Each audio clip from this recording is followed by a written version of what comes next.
An energy transition that relies on a new sources of power and that will massively change and restructure and reshaping the global energy and minerals market with economic, environmental, and geopolitical consequences. We can see that a new global energy ecosystem has generated. Energy is once again and at always at the center of new economy, emerging economy, and geopolitical landscape. The new global energy ecosystem with the past 5 years, the warmest on record. The countries are scrambling to meet the ambitious target established at the Paris Climate Agreement in 2015, and the widely accepted target is to limit the increase in global temperature to 1.5 degree to 2 degrees centigrade at most. And 9 of the top 10 global economies today have either announced at net zero plans or committed to doing so in near future. The global funds and those financial institutions that are setting their own similarly ambitious goal to mitigate the effect of climate change, abide by those accord of the Paris Climate Agreement and this global energy ecosystem, and those energy transition that occurring relies on those new sources of power, energy, electricity. Nearly three-quarters of those total global greenhouse gases, almost 74%, come from the energy sector involving electricity, heat, and transport. The KPMG, among those important companies to become a net zero carbon organization within the next decade, they plan so to meet those criteria, the guidelines, and that means decarbonizing the energy sector very quickly to save the environment, save the nature. The necessary reduction in those greenhouse gas emission implies by this target that can only be met through the transition of the global economy from one based on the fossil fuels to one largely powered by those renewable and low and zero carbon production and consumption of energy. The net zero agendas adopted by those energy incentive economies will necessarily require the large scale rollout of renewable energy technologies to eliminate the emissions from the power generation and carbonized the world manufacturing and transport sector that currently rely on coal, oil, and gas. The supply of clean energy for the transition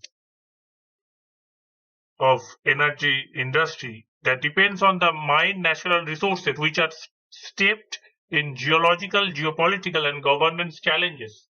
The world's attention has been focused on the cost of renewable technologies that themselves involve and comparatively little attention that has been created for the supply and those new energy sector and the evolution in this energy ecosystem that make those technologies possible.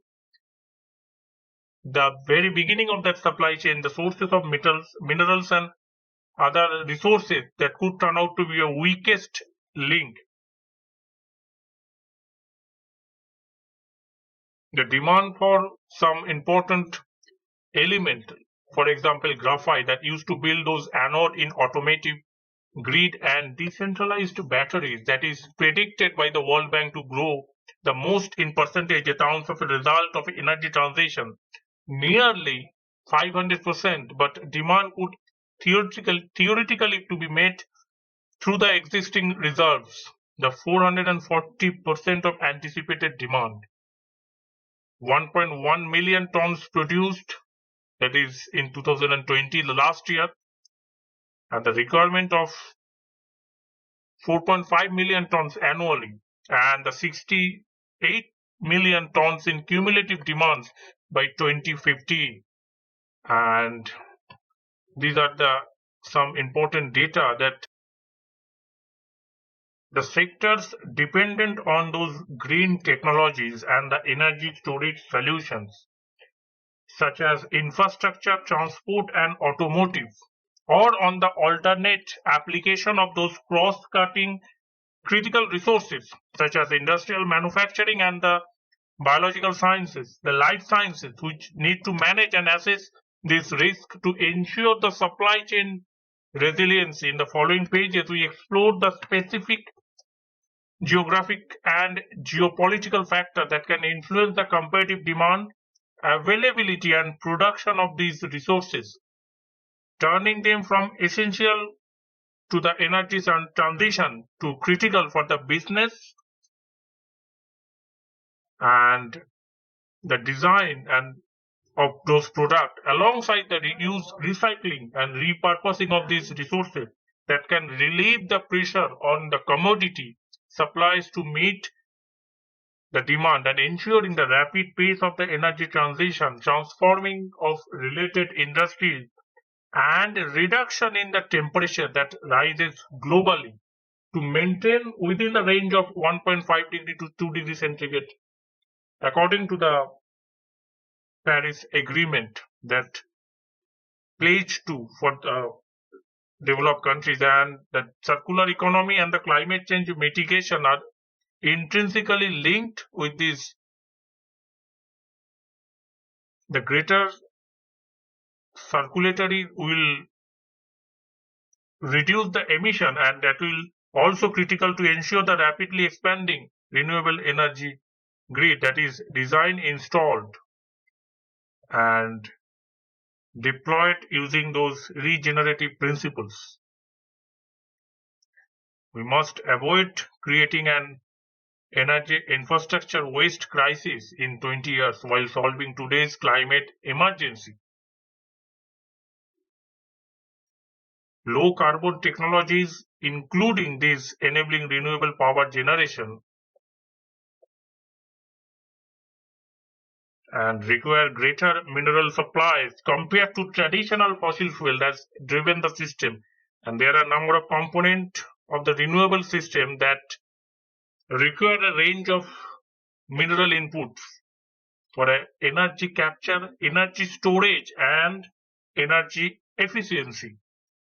The output of renewable energy sources is dependent on certain resources that is used to build their structure. And those components in this generation of electricity, such as the use of indium, such as a transparent electrode in solar panels, that is the functionality of energy capture processes, and the storage is currently reliant on graphite, cobalt, and the lithium-ion battery or vanadium redox flow battery, and this is rechargeable solution that is critical for variable and renewable energy supply for a solar and wind, and cleaner energy like electric vehicle, that is a storage section, and the efficiency with conversion, transmission, and distribution that increasingly fulfilled by electronic components driving the solar energy used across a range of electronic equipment and data centers with smart grid and industrial application with smart automation and intelligent structural and redefine the energy sector for the energy ecosystem development and grow to sustainable development in the future. That's all for now. Thanks for watching. See you in the next video.